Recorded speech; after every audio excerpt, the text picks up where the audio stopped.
Hey, what's going on, Bird Gang? My name's Todd. I'm the founder of HipDeck.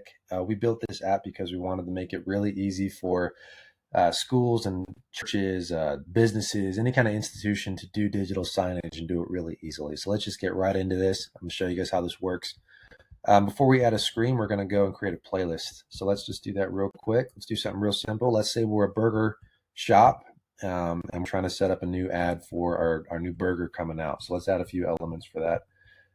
First thing we're going to do is we have our slides here on the left. So our first slide, we want to do let's drop in a picture of our burger that we're gonna advertise.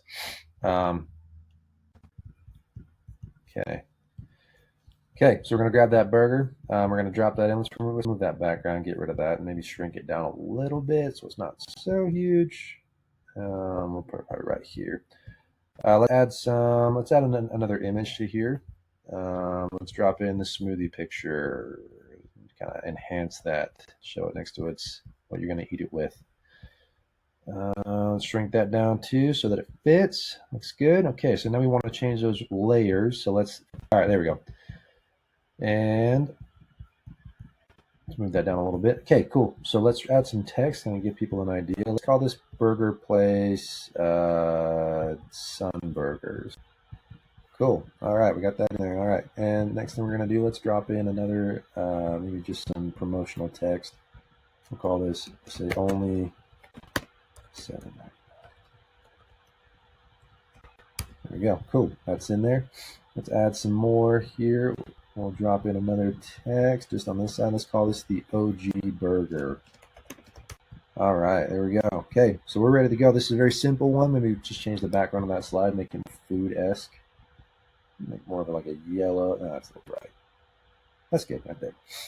Cool. So we've got this kind of very, very simple ad that we want to do. Maybe let's also add a menu so we kind of cycle through a couple of different things.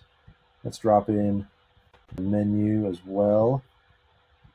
Cool. We're going to make that full size. Looks good. All right, so that's good to go. If we wanted to, we could also add things like, if we had like a YouTube video you wanted to drop in, you just put the link in there. You could do that. If you wanted to show the weather or the time, news articles, stuff to keep your customers engaged or your viewers engaged with what you're building. We also support Canva if that's what you like to build in. Canva is a great tool for that. PDFs, websites, lots of other apps on the way. Yeah, let's get rid of that guy. Okay, so we're ready to publish. Just as a side note, you can also do things in portrait mode if you wanted to make this a portrait display. That's totally, you can do that as well. Um, for this purpose, we're just going to go with the landscape. Let's go ahead and publish this. Okay, so now that's published. Let's go over to the screens. Okay, we're ready to add a screen. So let's add one. Let's connect to this guy. Let's open this up. There's a few different options. We've got a web browser if you just want to do it straight through the web browser on a TV. We have an Android TV app and a Fire TV app, depending on what your needs are. Let's go ahead and pop open this web browser though. Once you're on there, you're going to see a code. We're going to grab that code and we're going to drop it into here and hit connect. And once we've done that, it's going to open it up and say you're ready to go. Go ahead and assign it to our playlist that we just built, and it will automatically start playing. We're ready to go. And there you go, guys. That's how easy it is to use HipDeck. Really excited for you guys to start trying this. And yeah, get at it.